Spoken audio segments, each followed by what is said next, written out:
I'll be honest, like this is a tough subject for me because I've been thinking about doing something about identity for a while. But it's such a kind of inflamed subject that it's really hard to bring in somebody who has a very measured voice in the space, who has the science and the research to back it up. Came across you and in your new book, and I've just been so impressed with the work that you've been doing. And obviously I've been following you on LinkedIn forever too. You just make really great posts out there. But can you tell us a little bit about the book, The Power of Us, and what is the role that identity plays in this moment that we're in?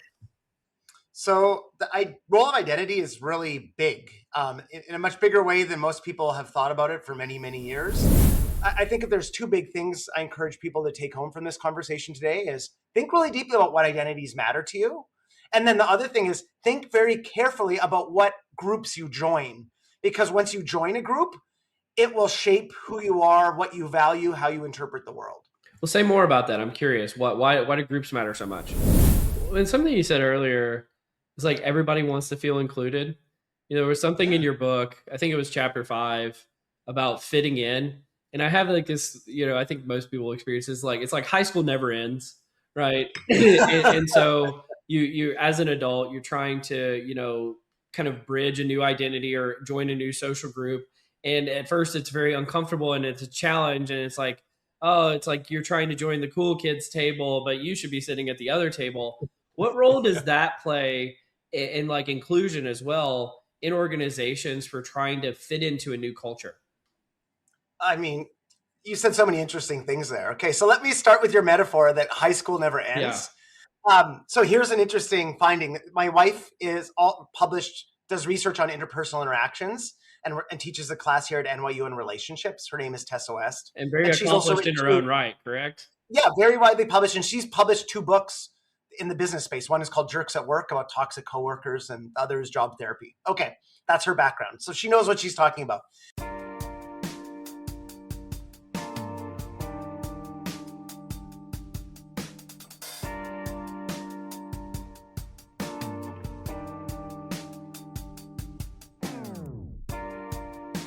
Welcome to Directionally Correct, a people analytics podcast with your host, Cole Napper, and today's guest, Jay Van Bavel, professor of psychology and neuroscience at NYU and author of The Power of Us.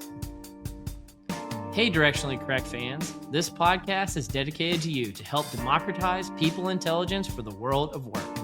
If you're looking to support the podcast, please make sure to listen weekly, subscribe to the Directionally Correct Substack newsletter, sign up for the Data-Driven HR Academy at datadrivenhracademy.com, purchase Cole's book, People Analytics, or check out everything else at colenapper.com.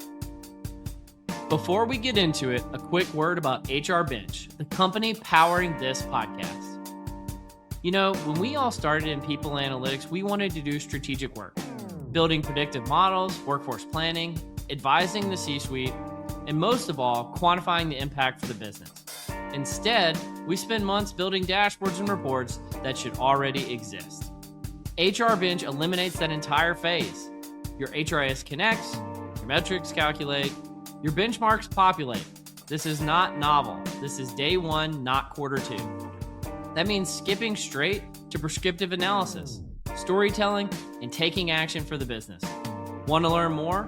Book a demo at hrbench.com/directionallycorrect. Find out more about the company powering this podcast and building the future of people intelligence. As always, all opinions are our own, and thanks for being a listener. Jay, thank you so much for joining me today. Some people tend to call Directionally Correct the Oprah of people analytics podcasts, but I know you recently joined Oprah's podcast, and it should be coming out sometime around the same time as this. But thank you so much for joining today to talk about your book, The Power of Us, also with your co-author, Dominique Parker. Yep. Thank you for having me. I'm excited to talk about this. I'll be honest, like this is a tough subject for me because I've been thinking about doing something about identity for a while, but it's such a kind of inflamed subject that it's really hard to bring in somebody who has a very measured voice in the space, who has the science and the research to back it up. Came across you and in your new book, and I've just been so impressed with the work that you've been doing. And obviously, I've been following you on LinkedIn forever too. You just make really great posts out there. But can you tell us a little bit about the book, The Power of Us, and what is the role that identity plays in this moment that we're in? So the role of identity is really big, in a much bigger way than most people have thought about it for many, many years. So I'll give you an example. When I ask people to write down or answer to the simple question, I am a blank, I'll ask people to list the top 10 things that come to mind when they're thinking about who they are as a person. And usually half of those, if not more, are about groups that they belong to. So it could be like, for me, I'm now talking to you as an author. And the moment I wrote my book, all these other authors connected with me, and I got invited to like authors groups and workshops and support networks in a way that I had never been invited before. I didn't even know these existed, but that became an identity, and I was suddenly given access to this group. When I get off this call, I go back to like research scientist in my lab, and I have meeting after meeting. And then after that's done, I go home and I'm a father. And each of those is a different lens through which I'm going to be thinking about the world in terms of what do I value, what are my priorities, but also even how I interpret things. So when I'm at home with my kids, I'm a father, I'm interpreting things very differently. I'm not thinking at all about the topics we're going to be discussing. I'm going to be thinking about completely different things. And so I like to think of identity as equivalent to like a set of lenses that change how you interpret the world, like sunglasses. And you put on and take off 5 to 10 different sets of those each and every day. And all of us have them. And the other thing that's interesting is they aren't always obvious. So if people look at me, they might think he's a middle-aged white guy. But if you ask people what identities matter to them, almost always it's not those things. It is their role in their family, or it is some like group that they're passionate about, like their local bar trivia team, or for me, it's actually this squash group I'm part of where we meet like 3 or 4 days a week. And that's like my social community. And we all play together and help each other and then hang out with each other. And so you would not know that if you saw me. And you might not know that the other big thing for me is like being a parent. And so those are the things that actually matter to us every day in so many ways. And they're often invisible to other people. Let me ask you, I love the examples that you gave of like it's like sunglasses you can take on and put on, take off and put on. And I mean, I'll tell you, this is something I'm personally struggling with. What do you do if your different identities come into conflict with one another? And how do you reconcile that? Okay, so the simplest solution is situations activate different identities. Mm-hmm. And whatever identity the situation is activating strongest tends to dominate how we're thinking. Yeah. So there's a lot of talk about like things like intersectionality, and people have all these intersectional identities. But at least what my research finds over and over again is that what matters is the situation you're in, and that identity comes to the front of mind for the most part. Yeah. Now, okay, there are some moments where they come into conflict. So I'll go back to my author identity. I'm working on writing another book. I am struggling. I'm falling behind like my schedule for how I want to write it, which is always how these things go. Yeah. And now, okay, so this weekend, I'm torn between trying to find a few hours here or there to catch up on this writing, or carry my responsibilities as like a parent and like try to find fun activities for my kids. And so there are these tensions between these different identities. And a lot of us spend a lot of our time thinking about how I'm going to trade off on these and balance these. And it's not easy, and it actually causes a lot of tension. So then the other way we solve it is not only what the situation's triggering. So if my kids are around me, then I'm going to be parenting. But if they go out, they're teenagers, if they go out to hang out with their friends, then I'm not even going to be thinking about that anymore. It takes it all out of my mind, out of sight, out of mind. But the other thing is, to resolve these problems, we also have to think about what identity matters. And that's actually a deep existential question that people should ask themselves, because we only live one life. There's only 4,000 weeks in the average lifespan, and we have to think about, how am I going to invest those, and which identities do I want to nurture, which communities do I want to be a part of, and then we have to trade off on those because there's a limited number of time. And so that's actually a really critical question. I think if there's two big things I encourage people to take home from this conversation today is think really deeply about what identities matter to you. And then the other thing is think very carefully about what groups you join, because once you join a group, it will shape who you are, what you value, how you interpret the world. Well, say more about that. I'm curious. Why do groups matter so much? So here's the thing. Once you join a group and care about being a member of that group, the next thing you look at is um, what are good members of that group doing? And how do I become a good member of that group? So I'm valued in the group. I get invited to group activities. I have status in the group. And so the way we do that is figure out what the norms are within the group and try to live up to those as best as we can.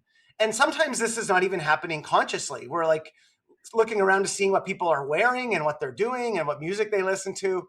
And we're picking up and copying those all the time. And we might think of it even that it's my own choice what clothes I wear. But the reality is that fashion is a social norm. And, one of the things I do when I teach class, I'm teaching about identities and norms, is I can show people pictures, my students, pictures of the fashion and someone from the 60s, 70s, 80s, 90s, 2000s, and they can tell you instantly what decade they're from. So like if you see big shoulder pads and poofed up bangs, that's the 80s. And so people at each of those moments think they're being fashionable. They think they have good taste and they're an individual expressing themselves. But the moment we're out of those moments, we can look back and see, oh goodness, like everybody wore that then. No one's worn it ever since. You guys were all just conformist to a norm that was trendy at that moment. And so fashion's just one place this happens, but norms impact what we eat, who we spend time with, how we work. And they're really powerful forces for dictating our behavior. Yeah. Well, let's bring this into the workplace a little bit. In prepping for this, you brought up an example, and I thought it was just so interesting. A few months back, there was this Coldplay concert, and what presumed to be like an executive, and then the head of HR, and they seemed to be caught on camera. Um, and then more details came out later about it, but I don't want to tee up the story too much. But can you tell about like what role your book and identity played when you were kind of unpacking what happened there? Okay, so I'll tell anybody who hasn't heard the story. It was a Coldplay concert, and Chris Martin, the famous head singer of the band, had a camera, and I guess at each concert they kind of scan the crowd and people wave, kind of like a sporting event where they do like the kiss cam or whatever each game. And they scanned up to one of I think it was like a luxury box, and there was a couple that were kind of like had their arms around each other. And as soon as they realized they were on the giant camera so everybody could see them, they immediately both like ducked, and it was funny, and Chris Martin made a joke about it. And that video, people had access to that video, and it went viral, and it was seen by 300 billion people. 300 billion, not million. And there's only 8 billion of us on Earth. So that means like the average person saw that video like 15 times or something like that. Sorry, is it 20, 15, 20 times? Yeah, a lot. And I remember seeing it multiple times go through my various social media feeds that day that it was going viral. And the poor woman in the video was going through a separation. It wasn't like she was having an affair, but it was early in their relationship, and they were coworkers, and it was her boss. And so she, it was embarrassing. But she got so much vitriol and hate online and even in person that it was absolutely devastating. And so she was on Oprah trying to figure out, why are people so mean now? And I was invited to do a follow-up episode, drawing on the lessons from my book. And the two lessons from the book about this increased lack of civility and hostility, not only online, but in the real world, with air rage or with baristas getting harassed at work. Apparently doctors and nurses actually are in the most dangerous environment. They're constantly harassed and attacked now. Oh, wow. And so the two lessons from my book are that one is that we're not seeing these other people as part of us. When we go into an airline, people are seeing the stewardess who's helping you as them, as different from me. And if they are blocking my goal, they don't deserve the dignity or positive treatment that I would give to someone who is part of a community that I belong to.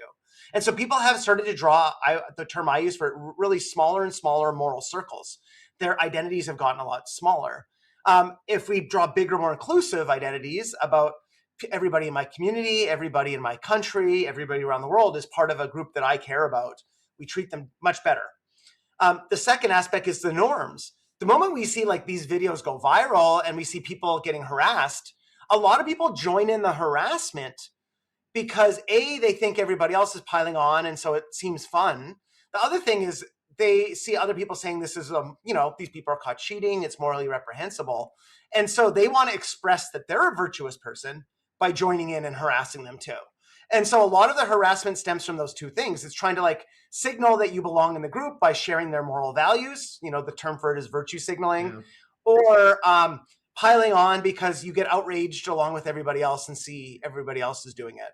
And so those are like actually really corrosive norms in a society if they're not used very carefully, because they can lead to harassment and all kinds of terrible mistreatment of other people. But yet to us, it often feels justified or morally justified when we do it. Well, again, keeping this in the lane of organizations, I know you do some consulting as well as speaking in different organizations. Why is this rise of incivility started to creep inside of work? Yeah. First of all, I'll just say there's a lot of evidence that it's increased at work. Mm-hmm. People are being, we talked about just a minute ago, customers being more rude and inappropriate to staff in all of these lines of work. But you're seeing incivility between coworkers. And so there's a couple things that are happening. Again, it's that and part of it is a little bit due to remote work. So with remote work, I always like to say the positives, because we're remote working right now. Yeah. You can do all these cool things, connect to people, share ideas, and spread it to the world. You can also avoid the commute and all of the pain and cost and labor that comes with that. And people are just as effective working remotely. So the effective part is not a problem. What happens is you actually lose a sense of trust with your colleagues over time when you've been remote. And there's a huge study on this in Finland. And the longer and longer and longer you spent remote, the less and less you trust them. And there was also a study that was done in Microsoft, and where they analyzed 61,000 employees after they went remote during the pandemic. And they had all their emails, all their Microsoft Teams meetings, all their texts to coworkers. Microsoft had all of this data. And when the researchers came and looked at it, what they found is that people were really good at working with their immediate team, but they lost a sense of connection to everybody outside Mm-hmm. of that. And so you lose a sense of organizational identification. You lose a sense of cooperation with people who are not part of your tiny little silo. And you really become in an echo chamber. And so you don't treat those other people with the same support and respect that you would if you were like bumping into them at the water cooler or sitting next to them at lunch when you're at work. And those little interactions, we underestimate the power they have in making us feel good, having all these positive interactions, B, feeling a sense of connection, not only with them, but with the organization, and C, innovation. Most innovation happens when people who are not part of the same kind of tiny viewpoint perspective or team get together and realize they actually have a problem that they can help each other solve. So there's all kinds of downsides of this in organizations. And this is actually, it's really bad, right? So research shows incivility increases disengagement, leads to retention problems. And when you have retention problems, who are you losing? Usually it's your best employees, because they're the ones who have outside offers. And it also can lead to things like sabotage and up escalation.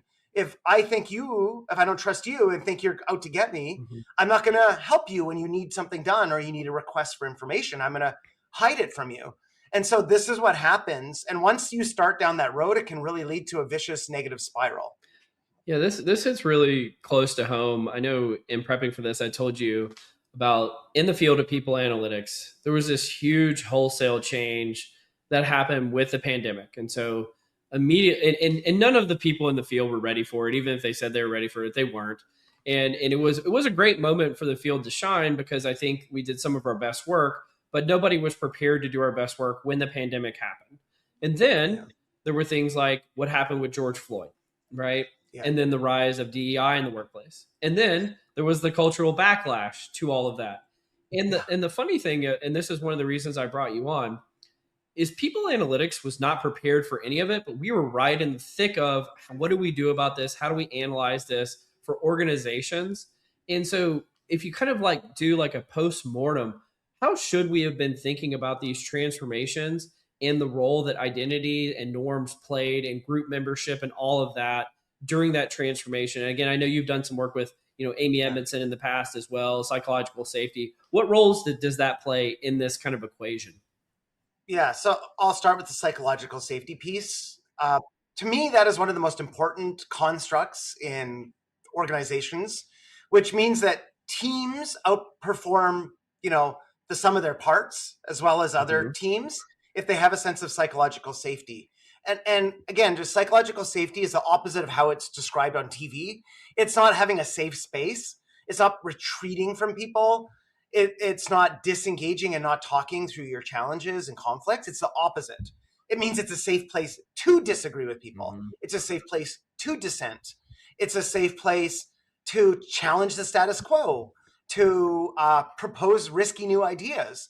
And even if those are wrong, that you're not going to get socially ostracized or excluded or punished in some way. And that actually unlocks all kinds of innovation and great ideas and flourishing and happiness. And so that is the fundamental thing that I think all organizations should be aiming for. And I want to say that you need not only psychological safety, but you need high standards. Because if you have psychological safety but low standards, people feel comfortable, but they don't advance.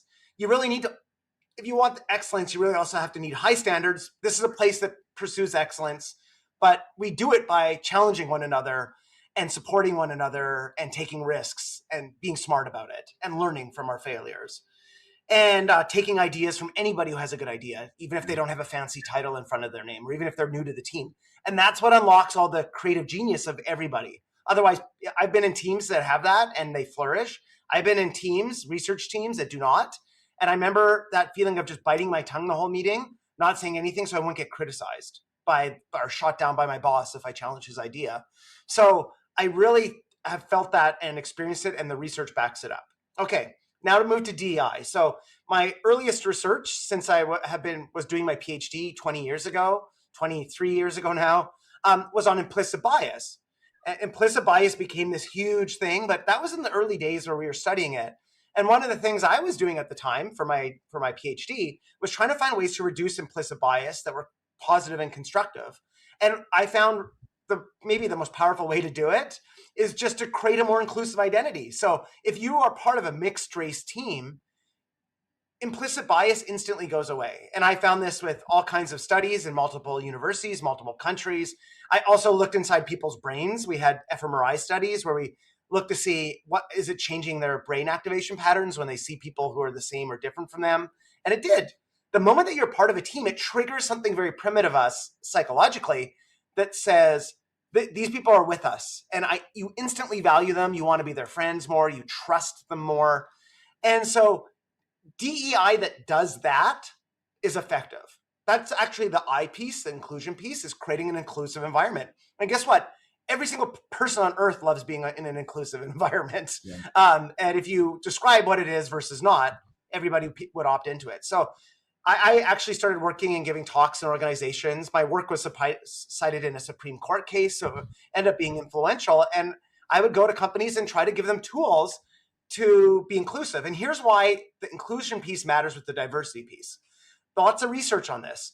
Diverse teams are not any more effective. In fact, they can grind to a halt and have conflict unless they have a shared identity and psychological safety. When they have that, then they flourish. They outperform because they have more perspectives and they tend to be more creative.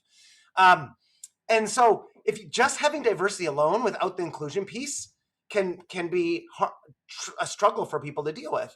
If it has that inclusion piece and psychological safety, they actually outperform other groups. But people talk about these as they're separate, but they have to be the same. Okay, so I noticed when I would give these talks and workshops, they would resonate with people. Their little eureka moments, you can see their eyes lighting up. I would be brought in by like the HR team to try to convince the CEO that this mattered. And they would always like thank me after because now the CEO got it. Okay, something changed after 2020. The type of DEI work that was happening in organizations backfired, a lot of it. And some of it was backfiring before. There's a lot of evidence of certain types of DEI trainings don't work. And in some cases they backfire. But the type of stuff that was backfiring was getting used more and more often. And this is the stuff where you break people into different racial groups. You make people cry or feel guilty for things in the meeting. Those increase interracial anxiety. They make people feel stigmatized. They make it harder to cooperate. People retreat under those situations. You do the opposite of psychological safety. Those types of trainings destroy psychological safety. And then it led to a backlash because guess what? It was no longer an inclusive environment. It was making people feel uncomfortable. It was making them distrust others, feeling devalued. And so it was, in some sense, it was almost inevitable that eventually there was going to be a backlash to this. And I also think that companies embraced the backlash. A lot of them who had these lofty DEI goals and mission statements immediately tossed those aside. And people were mad. They're like, okay, well, you didn't stand for anything. But part of the reason they weren't standing for it is because they were spending all this money. They were paying these high-paid consultants to come in, and it was a massive waste of resources when it was being done wrong. And companies could see this. If it was working, I don't think they would have backed away from it. But when they went, and so I have friends who work as chief diversity officers, and I would go up for beer with them, and I'd be like, what is happening? I'm seeing these things go viral on social media, and these famous people get books and talk about this. And I'm like, this is violating 75 years of social psychology. Like all the research I've done and known about, and the stuff that actually replicates and works about building shared identities with superordinate goals, cooperative structures, shared equal status, inclusive and psychologically safe environments. I could see that it was doing the opposite. And here's what he told me. You mentioned LinkedIn. He said, the people with the most extreme perspectives on this are dominating the attention economy. They're getting all the attention with their books and their posts on places like LinkedIn. And so companies see that and they see them as, oh, these are the people driving the conversation. I'm going to hire them for $50,000 to come in and do this training or workshop. And so that's a little bit of the attention economy, I think, was like amplifying the most extreme perspectives, not the most scientifically rigorous and well-grounded perspectives that were most productive and most likely to work. And I saw it at NYU happened. I'll tell you a funny story about NYU. I have 4 or 5 people in my department who have published research on implicit bias. Mm-hmm. And then NYU, instead of asking any of us, hired some implicit bias consulting group, and they came in and they sent an email to everybody inviting them for implicit bias training. And I read the description of it, and it was totally wrong. They were saying this is actually implicit violence. And I'm like, no, not a single scholar who's ever published a paper on implicit bias would describe it that way. It's about reaction time differences on the order of 100 milliseconds in a button pressing task. That spills over into subtle decisions. It doesn't predict. It's not correlated with anything close to the things these consultants were talking about. So God knows how much NYU spent. I'm going on a rant now, but it's I don't know if we spent $100,000 doing something that almost certainly was misinformation, and almost certainly backfired. And at minimum, it was just a total waste of money. And if they had just emailed any of us, we would have happy to help them. And so when you see scientific organizations with the leading experts on it doing this, you know that, like, of course, how is some big company going to know how to do this? They don't have the experts there to tell them this is wrong. And so then the next thing started happening. I stopped getting invited because I'm white to do DEI because that was out of vogue. And then companies would have these sessions that backfired, and then I would get an invitation to go in and clean up the mess because they'd be like, we paid someone, we had them in, and it totally was a disaster. Now, how can we fix it? And so then they had to spend twice as much money, and they probably ended up back just if they're lucky, at ground zero. So that was the vicious spiral of where that went. And so I really do hope we get DEI back, but I really hope when we get it back, it's not these kind of fringy practices and policies and ideologies that backfire. That's just my hope, because I do think it's really valuable. The data backs it up.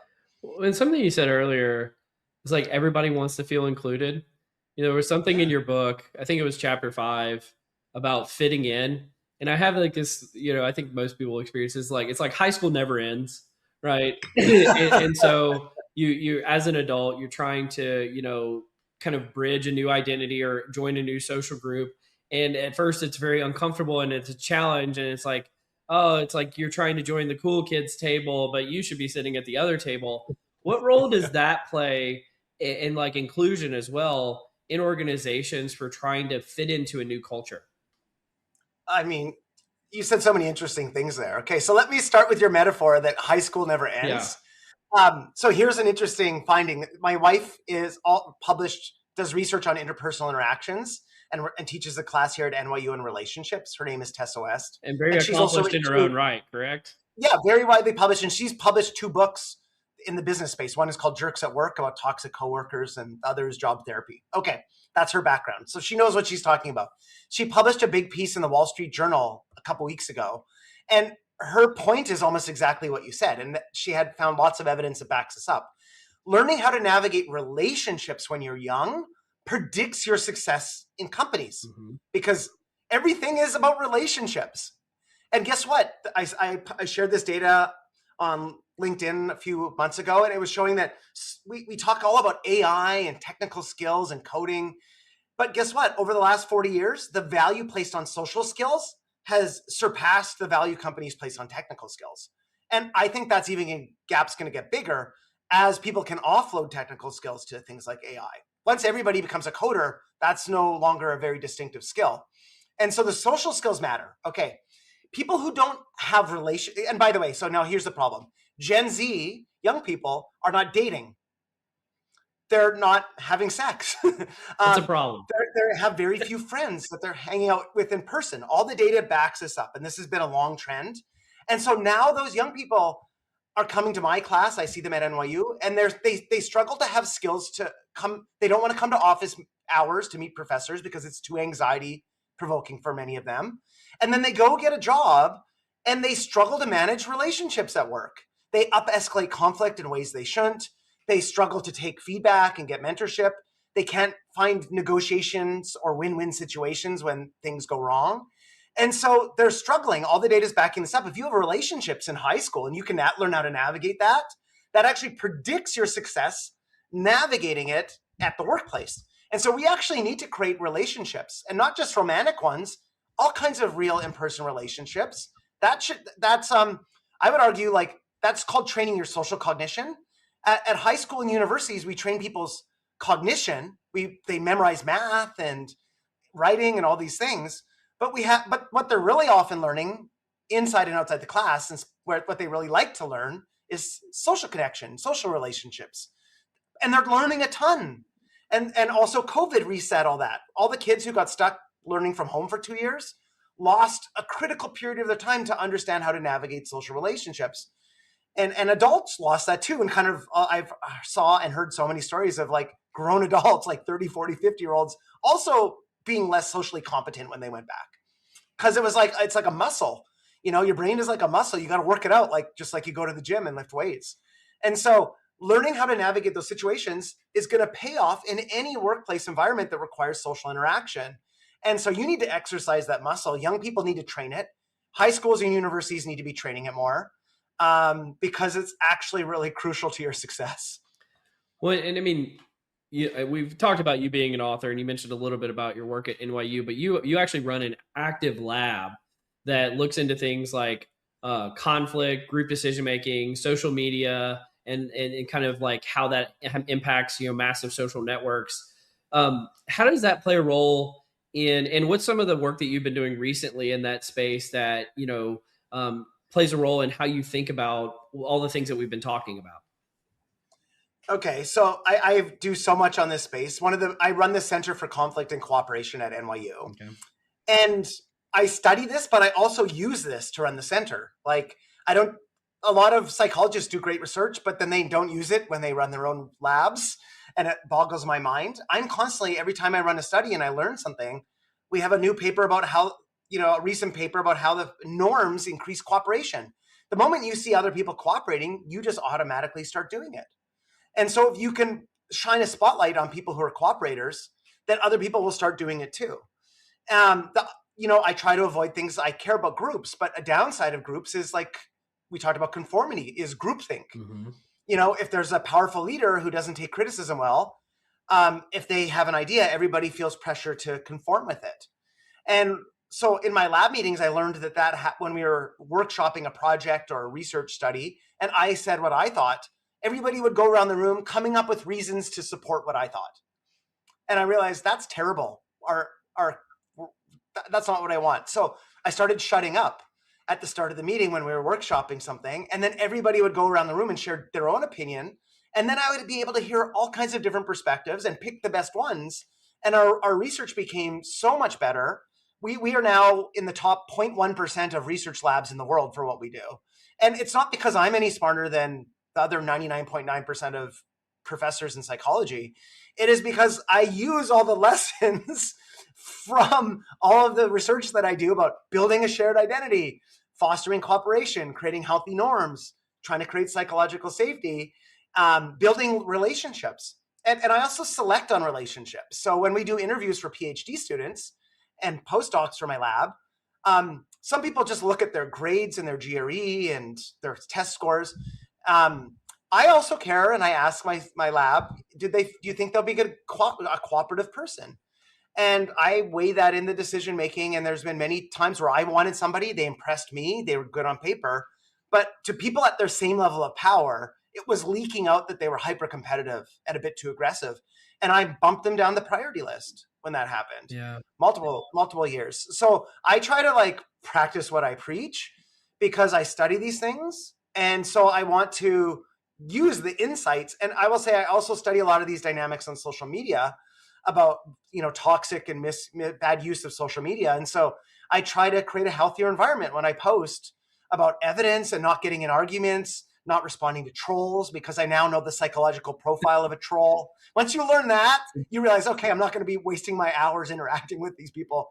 But once I learned how this was making us react badly, piling on people, I realized, oh God, I'm getting drawn into this because of the norms, even though I don't want to. And once I realized that kind of power that was happening over me by that situation, I was able to question it and then resist it and withdraw from it.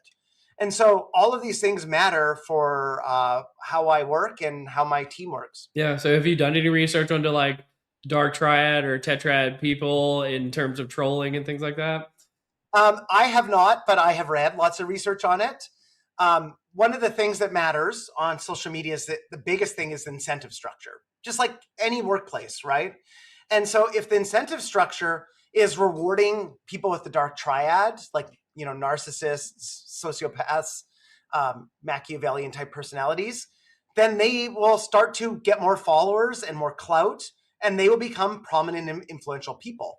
And actually, a really good example of this is on Twitter. Don't get me wrong, I'm a huge critic of Twitter before Elon Musk took it over. I have lots of research on that on the public record. But then Elon Musk got it and in many ways made it worse because he incentivized people to make money off of rage bait. Mm-hmm. And a couple weeks ago, Nate Silver did an analysis of the most popular accounts on X. And they were like accounts like Cat Turd, who just shares nonsense and rage bait all day long. Now that's one of the most prominent accounts. And it's just other people who are doing the same thing. And people who are experts, scientists, celebrities who are just post celebrity stuff have all got kind of moved to the fringes or disengaged or left the platform entirely. Like Oprah, you mentioned I'm on Oprah. She had like 50, 60 million followers and she just quit the platform because of this stuff. And now she's just on Instagram and Facebook. So before, there was a before and after. Who were the biggest accounts before Elon Musk took over? It was like LeBron James, Taylor Swift, Justin Bieber. A lot of it was just famous people that everybody loves their music, or their, Ronaldo, the world's best soccer player. It was people like that who everybody just wants to follow and see what they're up to. And now they've been replaced by Cat Turd. And so that's an incentive structure problem. The algorithm is incentivizing that type of stuff. And the people who have the dark triad of personalities are leaning into that. And now they're getting more prominence and clout. Yeah. And so what I've realized is I'm not going to get sucked into those incentives if they're going to lead to, I don't want to make my profit off of rage baiting people and lying to them and sending them into incendiary, hateful mindsets all day long. I want to come back to something you said when you were talking about your lab and when you're trying to kind of select people to be a part of it and how they need to have kind of cooperation-based behaviors. Earlier in the podcast, you talked about, psychological safety, and Amy Edmondson actually means that you had like permission to dissent, not just everybody gets along in groupthink. Yep. And in your book, you talked about the virtue and the power of dissent as well. How do you balance things like having a psychologically safe place where people can bring dissenting viewpoints with the need for cohesion and cooperation when it comes to social cohesion in groups? Okay, so dissent is one of the most interesting topics. And my co-author, Dominic Packer, on my book, when we were office mates in grad school, that's what he was studying for his dissertation. So I was studying inclusive groups and getting rid of bias and cooperation, and he was studying dissent. So when people dissent throughout history, we treat them terribly. We burn them at the stake. They're called heretics. Look at the history of how we treated heretics. Yeah. We call them traitors. The other term we have for them in companies is devil's advocates. Pause for a sec. And I go to companies and I talk about this and they'll say, oh, Jim's the devil's advocate in our group. And he'll kind of like, grin. Everybody nods. And I often say, pause and think what you just called him. An advocate for the devil. Is there a worse thing you could call somebody in society than the devil? Yeah, we need a better name for it, for sure. We need a better name for it, right? Okay. So this is the term we use, and often it's even used in a loving way, but we don't think twice about the language we're using here. Okay. And so devil's advocates get treated badly. They get backlash. People think they're showboating. And people often think the devil's advocates or the dissenters, the whistleblowers, are people who don't care about the group. And so they're just doing their own thing. They're not going along. They're not fitting in. Okay, here's what the research shows. This is Dominic's research. He found that the people who dissent, because it's so hard, the only people who dissent most of the time are people who care the most about the group. They are the most deeply identified with the group, and they're worried the group is going wrong and making a bad decision.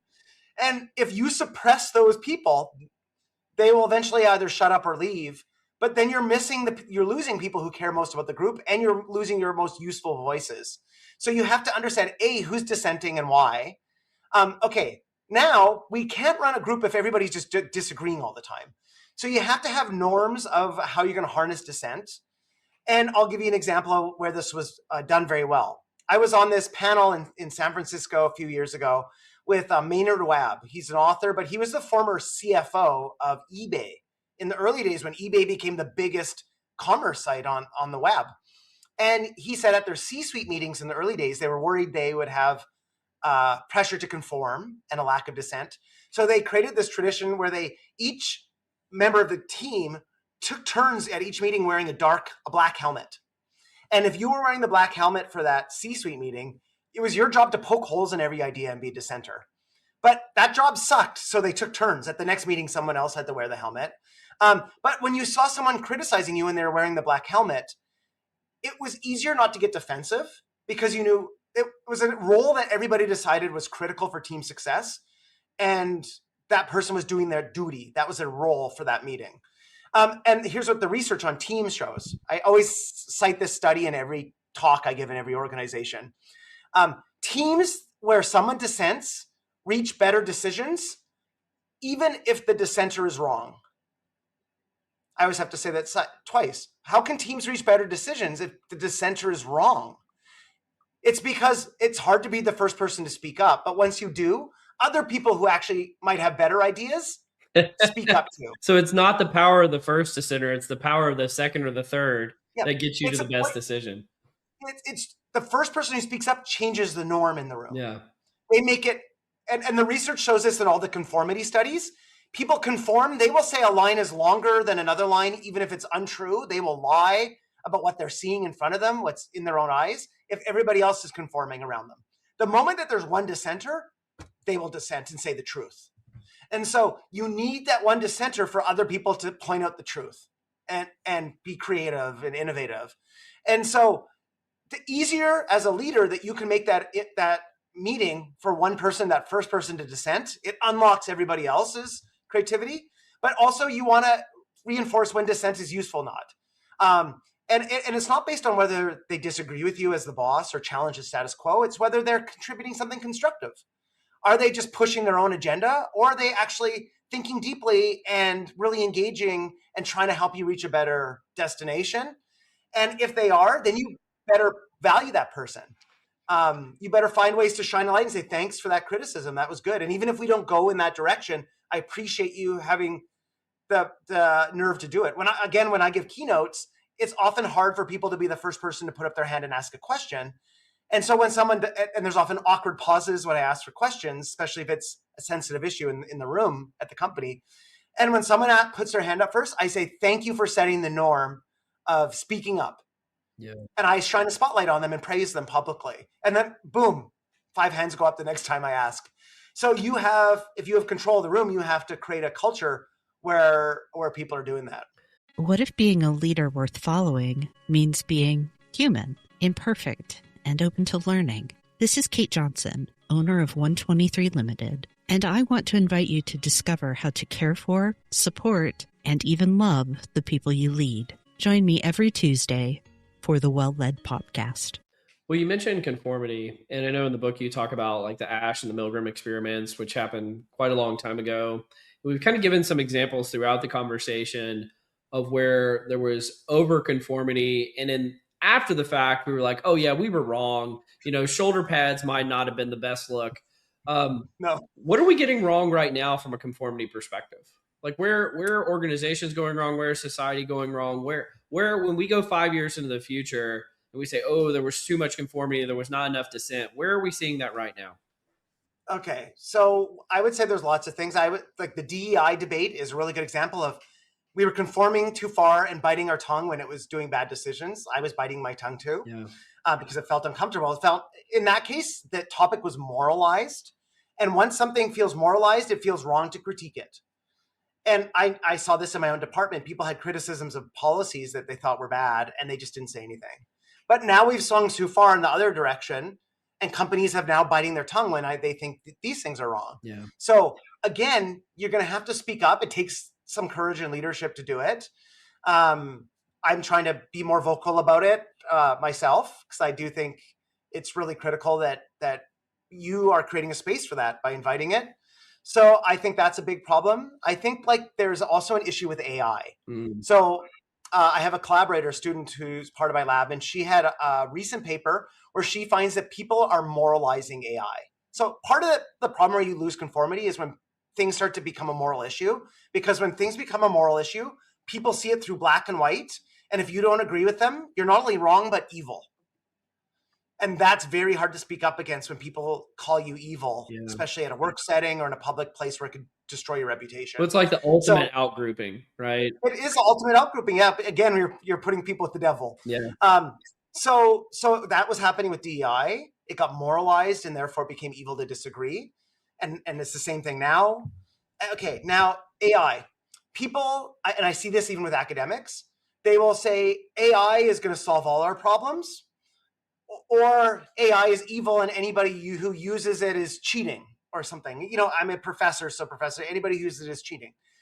The reality of it is, or violating, stealing people's ideas, because content was fed into the AI, and so you're just plagiarizing by using it. That's evil to steal someone else's ideas. Okay, and then when they use that language over and over again, they say it's destroying the environment. But when I do a Google search, it uses the same amount of energy as when I do an AI search, as long as I'm not creating a video. The power used by AI is not any worse for the environment from stuff everybody else is doing all day long. So, but the moment we talk that way and we're putting in that moral right or wrong, good or evil bin, it's hard to have an open conversation. So this is a problem in my world, and I see this in some companies where people see it really threatening, it's really evil, or virtuous is going to solve all our problems. Unfortunately, the company leaders make money by selling all this virtue and by hyping it. And maybe if you don't trust those people, then you see that as evil. And I see people also doing this. I don't like the CEO of this company, therefore the product's evil. And so I think we're going to have to pull those apart if we actually want to have clear eyes about how this can be used, not only ethically, but productively in organizations and groups and in science and academia. And so I think when you see this happening, once you see something getting moralized and people shutting down because it's moralized, that's where you're going to have a lack of dissent. And that's where there's a very good chance that things could go off the rails very quickly, because it makes it unsafe for people to share their perspective. When the moralization can sometimes become like a Rorschach test of you see the thing that you want to see. One of the areas that this has come up for me in the analytics space and in HR is this concept of culture fit. Whereas organizations obviously want to select people and promote people who fit with their culture.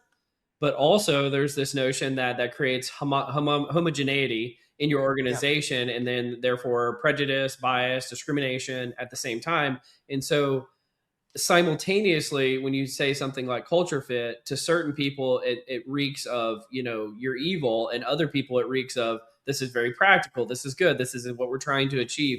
How do you adjudicate that or unwind that for organizations that are thinking about things like culture fit? That's an awesome example. I've been in these conversations too, where at one point it was like culture fit was, oh, great, we got to find people who fit our culture. Then Yeah. it became evil, like you're discriminating. Yeah. That's why it was seen as evil. And it's going to be an old boys club or whatever kind of club. And so here's why the culture fit thing is actually, I actually think if you discuss it in a smart, nuanced way, you can actually find the optimal decision. The optimal decision with culture fit is not to accept people who look like me or dress like me or come from the same university as me or the same socioeconomic class as me. They have the mannerisms of status that I want, because then you're going to get, that's essentially just different forms of discrimination right there. Yeah. What you want is you actually have to do the work of defining your culture. And you have to define it in ways about like values and principles. And you should be willing to accept people into your culture if they don't look like you, if they don't talk like you, if they don't dress like you, because your culture could be like, we want people who care deeply about excellence and are going to be uncompromising about it. Or are willing to be, in my culture, I care about excellence, scientific excellence, and cooperation. If you can come in and you can cooperate with other people and push for scientific excellence, those are the two principles I value over everything else. I make those crystal clear. And you have to have things you value over everything else. You can't just have 84 priorities. Some companies do that. You see these missions, seen some mission statements with like 25 principles. Throw it all out in the trash. Yeah, too many, because people forget it. I have two. And I make it clear in my lab manual I give to everybody who joins my lab that those are the things I value, and they take priority over everything else. And so when we're interviewing people, we're all talking about those things, and we're selecting on those things. And we will accept someone of any age or ethnicity or body shape or sexual preference. That stuff doesn't matter to us if you are high on the other two things. And guess what? People love that. And guess what? Who you attract. Once you are clear about your culture, people who are high on those things want to be part of it. Yeah. You start getting the best people from, and I get talent now from all over the world because we have a long track record of not only doing great work, but then promoting the people from our lab to be successful in their next career stage. And once you get a reputation for being a cooperative place that promotes excellence, people who are into that just come. And then guess what? I don't have to micromanage anybody. The more that the culture has been created, because people are opting into it and people buy into those values, I don't have to micromanage them because they want to be excellent. And they're pushing themselves harder than I ever would push them. And we just focus on outcomes and cooperating to get them. And so once you have that culture, it is a flywheel. It is just a virtuous cycle. And everybody helps, once they're bought in, they help pick those people, they help recruit them. People, they spread the word, they become evangelists for the research lab environment that we have here. And then people come and love it. And so that is culture. That is the kind of DNA of culture you need to be thinking about. Not appearances. You shouldn't be able to see it on somebody. It should be in these values that they have and that they bring to work every day. Absolutely. And almost what's funny to me sometimes is when it comes to things like identity or group membership or even culture, there's a level of arbitrariness to it, like what you show up as. And there was a story from the book about the genesis of Adidas and Puma and how that plays a role. And like, it's just happened to be in the same town and the same village, and they happen to be brothers that, had a falling out or something like that. I don't know. Can you talk at all about like the arbitrariness of it as well? Yeah. So I'll tell you the Puma story. This is the opening story of our book, and it explains discrimination and how silly and arbitrary it can be. So there's these two cobblers, shoemakers. They famously made the shoes for Jesse Owens in the 1936 Berlin Olympics, where he was a black athlete from America. He went and won all the major Olympic medals in sprinting in front of Adolf Hitler. So it was like seen as this rebuke of Nazism. And he had the shoes. These were these famous shoes. They're in a museum now, these shoes, because Jesse Owens he's one of the most famous track athletes in the history of the Olympics. So these shoes were made by these two brothers. And then World War II happened, and they had a falling out during the war. And by the way, there's these guys by all accounts were not Nazis themselves. Just to put that there. It was Rudy and Adi Adolf were their names. And they had a falling out. There's legends about why it is. And they moved to opposite sides of the small town they lived in southern Germany. And they built their own little shoe factories there. And there's a river that cut across the town. And if you were on one, it became known as the town of bent necks, because you walked around town all day long looking to see what shoes someone was wearing. If they was wearing the wrong shoes, you did not serve them in your restaurant. They were not allowed to go into a bar. They were not allowed to date your daughter or your friend. It was extreme discrimination. And these people shared every appearance. They looked the same. They had the same nationality, same religion, same jobs, same socioeconomic status. They had everything in common, same values, same religion, and they hated each other because of these shoes. The great story was that, and this went until the brothers died, and they were buried even after they died. They did not want to be close for eternity, so they were buried on opposite sides of the town cemetery. That's my favorite detail. My other favorite detail is the two shoe companies they created when they broke off became two of the leading sports shoe companies in the world, Puma and Adidas. And so the discrimination was awful, and it shows how trivial it can be. But I think the competition between the brothers fueled an enormous amount of energy. And sometimes competition can, at least from a company perspective, as long as it's not within the company, can fuel you to be great, because you're trying to outcompete the other company across the river. And so there can be benefits, and that can really amplify your identity in ways that can be positive within the company. So identity has these kind of two sides, has this like virtue of like fueling competition and energizing you and motivating you. And then on the other hand, can lead to discrimination. Absolutely. Well, Jay, you've been fantastic as a guest today. For the hardcore Directionally Correct fans, sorry we skipped Cole's Corner today, but Jay has a hard out coming at the end of this. But for those who want to learn more about you, your lab, your book, anything about you, where can they find out more? Yeah, I would say the best place is we have a Substack, Power of Us Substack. You can find it at my book website, powerofus.online. And then I also have a research center I run called the Center for Conflict and Cooperation at NYU. And it has links to all our papers. If you really want to nerd out on this, you can go there and download all our papers for free. And we have videos of and workshops we've done, all kinds of things you can use. Awesome. Well, you've been listening to Directionally Correct, a People Analytics podcast with your host, Cole Napper, and today's guest, Jay Van Bavel. Thanks for joining me, Jay. Thank you so much, Cole. It's a pleasure.